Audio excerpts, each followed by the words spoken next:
এখনো সবল এবং সক্রিয়। এই আনসার কাণ্ড একটা কিন্তু ওয়েক আপ কল প্রফেসর ইউনূসের সরকারের জন্য। সরকারের সব স্তরে হাসিনার লোকজনদের না বাইর করে দিলে এই অনিশ্চয়তা এবং স্থবিরতা কাটবে না। আমি এটা ক্রমাগত বলে আসতেছি, সুপ্পু থেকে শুরু করে হাসিনার নিয়োগ দেওয়া ব্যক্তিদের বাইর করে না দেওয়ার ফল আমরা পাচ্ছি এবং পাইতে থাকব। এর আগে শীর্ষ আদালতের মাধ্যমে কু করার চেষ্টা হয়েছিল, আগামীতে এই ধরনের চক্রান্ত চলতেই থাকবে। কেউ যদি মনে করে থাকেন পরাজিত ফ্যাসিস্টরা এবং তাদের প্রভু ভারত সবকিছু মেনে নিয়ে বসে থাকবে, তাইলে কিন্তু বোকার স্বর্গে বাস করিচ্ছেন। ওদের ফেলে যাওয়া জঞ্জালগুলো সমূলে সাফ করেন। ছাত্ররা আনসার কাণ্ড ব্যর্থ করে দিচ্ছে, কিন্তু ছাত্রদের ডাকতে হবে কেন? পুলিশ আছে না, বিজিবি আছে না, আর্মি আছে না? ছাত্ররা কি ছাত্রলীগ না মাস্তান যে এরা এই শেষ পিটাবে সবাইকে আর সবাই ঠান্ডা থাকবে? এটা কোনো প্রসেস হইল? আনসার অনেক আগে থেকে প্রস্তুতি নিতেছে, আমরা সবাই জানি।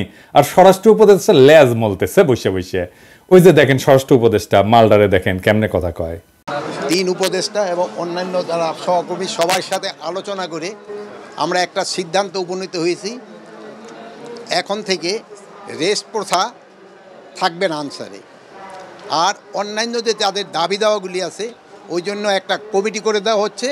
এই কমিটি পর্যালোচনা করে আমাদের কাছে পাঠিয়ে এবং তা আমরা আন্তঃমন্ত্রণালয়ে বসে একটা সিদ্ধান্ত নেব। এইটি আপনাদের কাছে আপনার এই মেসেজটা সবাইকে পৌঁছায় দেন। রেস প্রথাটা একটু কি এটা একটু ব্যাখ্যা করলে ভালো হয়। রেস প্রথাটা হচ্ছে আমাদের নিয়ম নীতিমালা নিয়োগ বিধিমালা অনুযায়ী ওনারা 3 বছর চাকরি করার পরে 6 মাস যাবত ওনারা রেস্টে থাকে। এরপরে ওনারা আবার অঙ্গীভূত হয় 6 মাস পরে। এই 6 মাস ওনাদের জীবন জীবিকাটা একটু দুর্দশার মধ্যে থাকে, সেই জন্য ওনাদের মূল সমস্যাটা ওই জায়গায়। এই জন্য আমরা সবাই মিলে একটা একমত পোষণ করি যে এই প্রথাটা যেন বাতিল করা হয়। নিয়োগ বিধিমালা থেকে সেটা আমরা কিভাবে বাতিল করা হবে সেই প্রক্রিয়াটার মাধ্যমে আমরা এটাকে রেগুলার জব হিসাবে কিভাবে করা যায় সেটা আমরা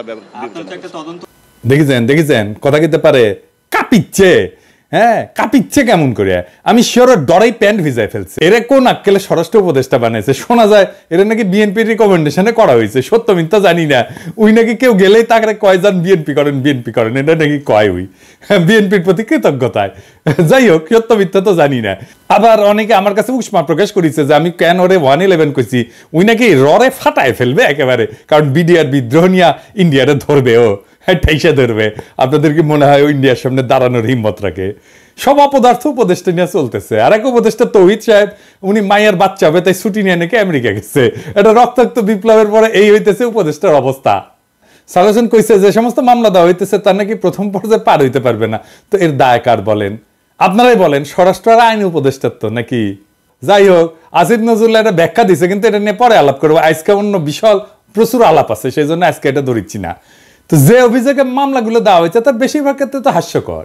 যেভাবে গ্রেপ্তার হচ্ছে অতি নাটকীয়, আর যেভাবে আদালতে তোলা হচ্ছে তার দায়িত্ব জ্ঞানহীন।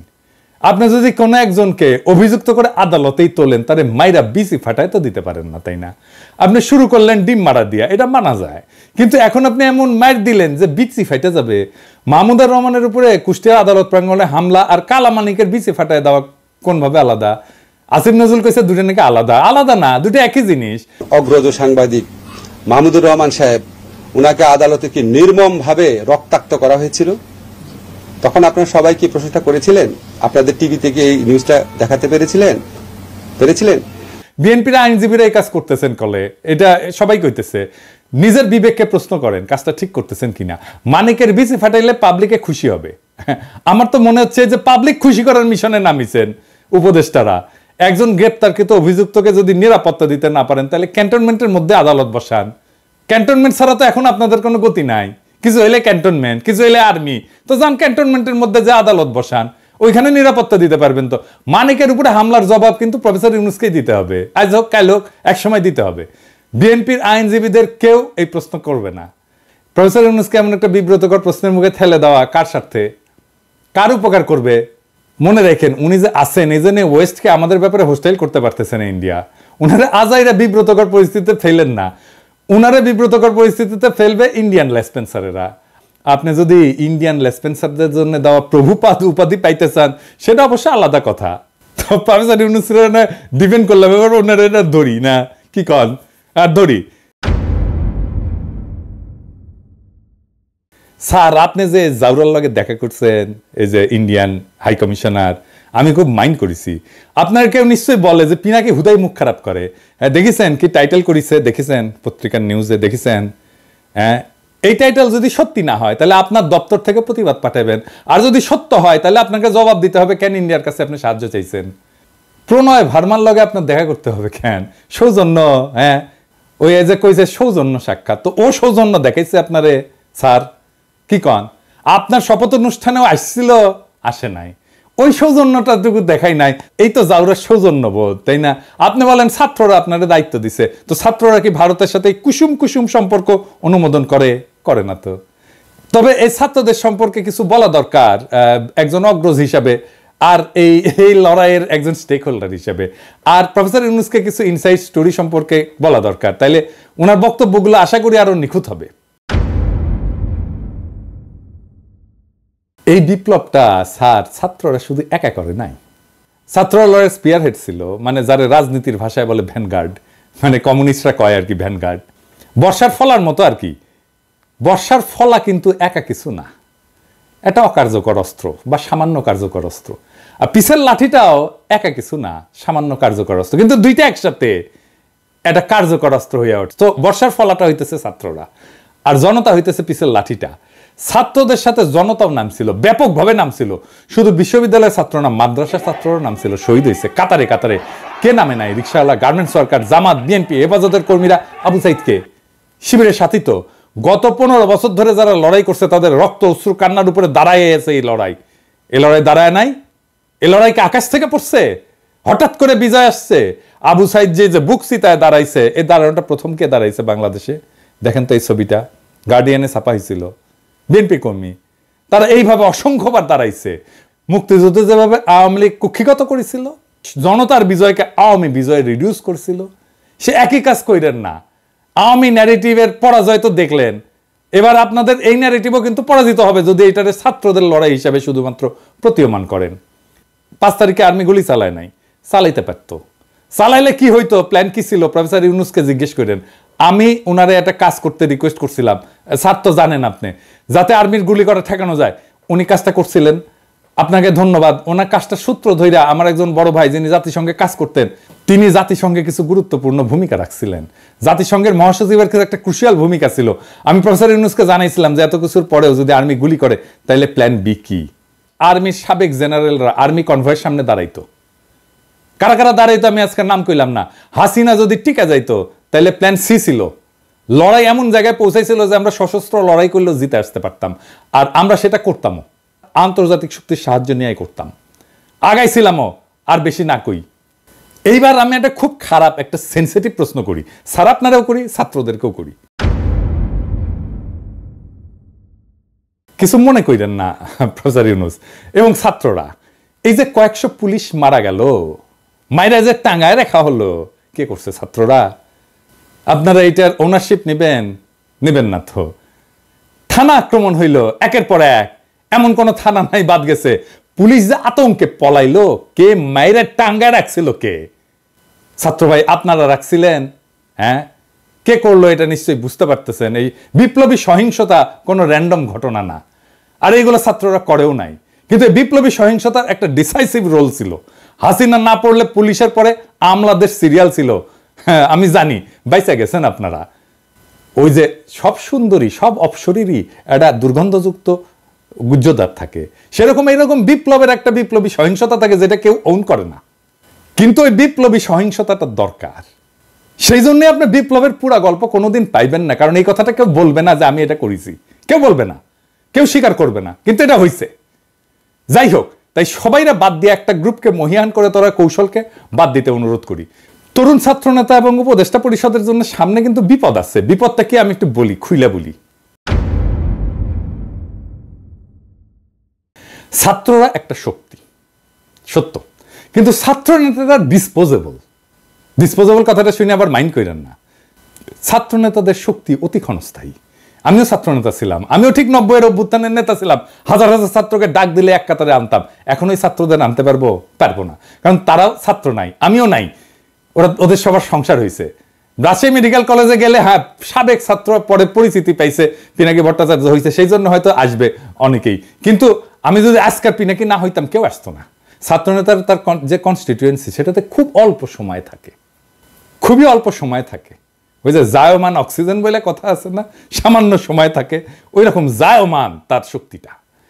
এই যে 90-এর অভ্যুত্থানের অগ্রপথিক ছাত্র নেতারা, এই যে দেখেছেন ওনারা কোথায়। এই যে বিচিত্রার প্রচ্ছদ প্রতিবেদন হয়েছিল আমাদের সময়, বিচিত্রার প্রচ্ছদ প্রতিবেদন হওয়া মানে বিশাল বিশাল ব্যাপার। বিচিত্রার প্রচ্ছদ প্রতিবেদন হয়েছিল, ওনাদের ছবি দেয়া, ওনারা কোথায়? কোথাও নাই। অথচ উনাদের কথায় তখন দেশ চলতো। এরশাদের পতনের পরে বাংলাদেশের ছাত্র নেতাদের মধ্যে 4 খলিফার চাইতে বড় ছাত্র নেতা আসে নাই। ওনাদের গত 40 বছরে কোনো বেল ছিল রাজনীতিতে? ছিল না। এখন আজকার ছাত্র নেতারা ডাকলে হাজার হাজার ছাত্র আসে। ঠিক 5 বছর পরে ওই ছাত্র ইউনিভার্সিটি থেকে বেড়ে গেলে সেই একই বাগানে আসবে নতুন কুড়ি। শুধু সেই সেদিনের মালি থাকবে না, ছাত্র রাজনীতি কফি হাউসের সেই আড্ডা, বুঝছাও, এটা থাকে না। বারবার ছাত্রদের সামনে আয় না, জনতাকে যে সামনের কাতার থেকে পিছে ঠেলে দেওয়া হইতেছে, তার সবচেয়ে বড় ভিকটিম হবে ছাত্ররাই, ছাত্র নেতারাই। তারা শক্তিহীন হইয়া পড়বে। রাজপথে ছাত্র জনতার বিপ্লবী ঐক্য হাসিনাকে পরাস্ত করছে। শুধু ছাত্ররা করে নাই। ক্ষমতা জিনিসটাকে আজকের ক্ষমতাবানদেরকে বুঝতে হবে খুব খেয়াল করে, কারণ এটা না বুঝলে আপনি ক্ষমতাকে ম্যানেজ করতে পারবেন না। কারণ ক্ষমতা খুব ডেঞ্জারাস জিনিস। আমি আপনাদেরকে বিপ্লবের একটা এক্সাম্পল দিয়ে দেখাই। ক্ষমতা কিভাবে বিপ্লবকে ধ্বংস করে দিতে পারে। রুশ বিপ্লব টেকেছিল, টেকে নাই। এত বড় সফল বিপ্লব টেকে নাই কেন জানেন? কারণ লেনিন নিজে ক্ষমতাকে কিভাবে ডিল করবেন, জনতার সাথে কিভাবে পুনঃসম্পর্ক স্থাপন করবেন, জনতাকে দিয়ে কিভাবে বিপ্লবকে ওন করাবেন, সেটা বুঝতে পারে নাই লেনিনের মতো প্রখর রাজনৈতিক মেধার লোক। ক্ষমতা এসে বিপুলভাবে অজনপ্রিয় হয়েছেন লেনিন আর তার নিজের দল মাত্র কয়েক মাসের মধ্যে। এটার সাথে বাংলাদেশের অগস্ট বিপ্লবের মিলটা ধরাই দেব, মজা পেবেন। রাশিয়া বিপ্লব হইল, লেনিন ক্ষমতা নিলেন, তারপর একটা নির্বাচন দিলেন কয়েক মাসের মধ্যে এবং গোহারা হারলেন। বিরোধী দল পেল 40% ভোট আর সে পেল মাত্র 25% ভোট।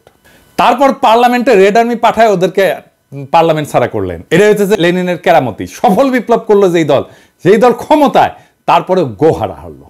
আর ওই হারার পরেই Soviet union one party state হয়ে ওঠে ধীরে ধীরে। দীর্ঘমেয়াদে শুধু বিপ্লব না, একটা প্রসপারাস নেশনকে পিছায় দেওয়া হয় বহু বছর, আজকে পর্যন্ত মাথা তুলে দাঁড়াইতে পারেনি। আর একটা এক্সাম্পল দিই, শপথ নেওয়ার আগে মোস্ট প্রমিনেন্ট আর পপুলার ছাত্র নেতা কারা ছিল? আসিফ আর নাহিদ তো, তাই না? এখন মোস্ট প্রমিনেন্ট আর পপুলার ছাত্র নেতা কে? সার্জিস আর হাফনাজ আব্দুল্লাহ। কেন বুঝলেন তো? কারণ ওটা ক্ষমতার বাইরে। ক্ষমতা জনগণের সাথে নেতার দূরত্ব তৈরি করে। সব সময় ক্ষমতাবানকে জনগণ পছন্দ করে না, ক্ষমতা জনগণকে দূরে সরায় দেয়। লেনিনের মতো প্রখর রাজনৈতিক মেধা এই ক্ষমতাকে ম্যানেজ করতে পারে নাই। দুইটা দেশ পারছিল কিন্তু বিপ্লবের পরে ক্ষমতা আর জনতার মধ্যে মেলবন্ধন করতে, কিউবা আর ইরান। সেই জন্যই দুই দেশে এখনো বিপ্লব টিকে আছে। আর এই অরাজনৈতিক এনজিও দুর্বল বুইরাদের ক্যাবিনেট পারলে ভালো, কিন্তু প্রফেসর ইউনূস তো খমিনেও না লেনিনও না। এখনই প্রফেসর ইউনূসের সরকারকে অনেকে এনজিওগ্রাম সরকার বলে। ওই যে হার্টের এনজিওগ্রাম না, ওই এনজিও মানে নন গভর্নমেন্ট অর্গানাইজেশন, আর গ্রামীণের গ্রাম মিলে এনজিওগ্রাম সরকার। হ্যাঁ বুঝছেন স্যার, আপনার সরকারকে এনজিওগ্রাম সরকার বলে। বুড়াদের লাগে এনজিওগ্রাম। এটা নতুন তরুণ বাংলাদেশ করতে পারবে না। আপনার ক্যাবিনেটের 2জন তরুণ ছাত্রকে নিয়েছেন, আমি প্রথম দিন এটা অ্যাপ্রিসিয়েট করছি, বলছি যে এটা ভালো কাজ হয়েছে। আপনি সবাই নেন তরুণ, সবাই সব উপদেষ্টারা তরুণ নেন, এই যে ছাত্রদের নেন, কোনো অসুবিধা নাই তো, আমরা সাপোর্ট করব। ওরা খুব ভালো পারবে চালাইতে। এর আগে ব্রিগেডিয়ার স্বাগত কইছিলেন না আওয়ামী লীগকে দল গুছাইতে। আজকে আসিফ নজরুল পিছে মুজিবের ছবি নিয়ে কইলেন আওয়ামী লীগ ঐতিহ্যবাহী দল, তার সংগঠন করার অধিকার আছে। ব্যক্তিগতভাবে আমি মনে করি কোনো রাজনৈতিক দলকে নিষিদ্ধ করার পক্ষে আমি না। আওয়ামী লীগ বাংলাদেশের স্বাধীনতা সংগ্রামে নেতৃত্ব প্রদানকারী দল। বিভিন্ন গণতান্ত্রিক সংগ্রামে এই দলটার অবদান ছিল। গত 15 বছর তারা যা করেছে সেটা তাদের ঐতিহ্যের সাথে যায় না। মানে বুঝছেন তো, এই এনজিওগ্রাম সরকারের কাম হইতেছে আওয়ামী লীগকে সাফসুতরা কইরা আবার মানুষের সামনে পরিবেশন করা। আসিফ নজরুলকে জিজ্ঞেস করেন, জার্মানিতে হিটলারের দল কি রাজনীতি করতে পারে? আওয়ামী লীগ কি ফ্যাসিস্ট দল না? আসিফ নজরুলকে জবাব দিতে হবে যে হ্যাঁ বা না বলতে হবে। জয়তে বললে চলবে না, যদি কিন্তু ইত্যাদি ইত্যাদি বললে চলবে না। কোন অথরিটিতে আসিফ নজরুল বলে যে আওয়ামী লীগের রাজনীতি করার অধিকার আছে? শেখ মুজিবের ছবি ভাস্কর্য যেই জনতা ভাঙ্গে ফেলা বিপ্লবের বিজয় ঘোষণা করেছিল, সেই নিন্দিত স্বৈরাচার ফ্যাসিস্ট হাসিনার পলিটিক্যাল আইকন মুজিবের ছবি পিছনে লাগায় যে উপদেষ্টাগিরি করতেছেন, এইটা কি জনগণের অনুমোদন নিয়ে লাগাইছেন পিছে? জনগণ তো এটা ভাঙছে, আপনি পিছে লাগায় রাখছেন কেন, টেঙে রাখছেন কেন? আর একটা বিষয় একটু আলাপ করে নিই, আমাদের মিডিয়ার কিছু রেসপন্সিবিলিটি নিয়ে। সরকার গুমের শিকার ব্যক্তিদের সন্ধানে 5 সদস্যের কমিটি করছে, এর মধ্যে সাজ্জাদ হোসেন একজন। তো মানবাধিকার কর্মী, এনটিভি একটা নিউজ করেছে এটা নিয়ে, এই যে দেখেন, হ্যাঁ, ওইখানে ছবি দিছে এই মালের, সাজ্জাদ হোসেনের বলে এই ছবিটা হইতেছে সুয়েটার প্রাক্তন ছাত্রলীগের প্রাক্তন সাধারণ সম্পাদক, গত 15 বছরের স্বৈরাচারের সুবিধাভোগী। তো আপনি সাজ্জাদ হোসেনকে চিনেন না? সে একজন মানবাধিকার কর্মী, আমাদের কলিগ তো, আমাদের সহকর্মী তো, তার সাথে কাজ করেছি তো। আপনি সে একজনের জায়গায় আর একজনের ছবি দিয়ে দিবেন আর হাউকাও লেগে যাবে বিভিন্ন জায়গায়। আমার কাছে কতজন পাঠাইছে, এই যে দেখেন এই লোক গুমের হয়েছে। আরে না রে ভাই, এই লোক তো হয় নাই। হুদাই আপনি কি সাংবাদিক নিয়ে রাখছেন এনটিভিতে এই সমস্ত আউল ফাউল? এডিটর সাহেব দেখান তো এনটিভির নিউজটা দেখান, আর ছবিটা দেখান, আর ওই দেখায় দেন যে ওটা কার সাথে মিল আছে, কার ছবি ব্যবহার করেছে দেখায় দেন। এই কাজ করেন না। যাই হোক, আর এটা ইস্যু নিয়ে প্রফেসর ইউনূসের আমি নজর কামনা করছি। আসেন এটা আলাপ করি। হাজার হাজার আহত জনতা ছাত্র কাতরাইতেছেন। আপনি বলছিলেন না এদের চিকিৎসা ব্যবস্থা করবেন, আর তালিকা করতে পারলেন না আহত নিহতদের। আপনার উপদেষ্টাদের তো জানাই নাই কেমনে দেশ চলে, কিভাবে দেশটা ফাংশন করে, কয় হাজার আহত, 10,000 20,000, তালিকা করতে পারেন না এতদিনে। একটা হসপিটালে তো গেছে সে, তাই না? যে কোনো হসপিটালে যে কোনো আহত রোগীর একটা আলাদা ডেটাবেস থাকে, ওটা পুলিশ কেস বলে, এটা লাল সিল দেওয়া থাকে, ইনকা করে ঠাকাস করে মেয়েরা দেয়। তো এই পুলিশ কেসগুলোর তথ্য নিয়ে রোড ট্রাফিক অ্যাক্সিডেন্ট, সাপে কাটা আর বিষ খাওয়া, এই 3 ধরনের রোগী যদি বাদ দেন 18 জুলাই থেকে 5 আগস্টের, তাহলে আহতদের পূর্ণাঙ্গ তালিকা পেয়ে যাবেন। ওখানে ঠিকানাও থাকে, ফোন নাম্বারও থাকে। 1 সপ্তাহের কাজ, আর একটু ভ্যালিডেট করে 1 সপ্তাহ, ম্যাক্সিমাম 1 সপ্তাহের কাজ।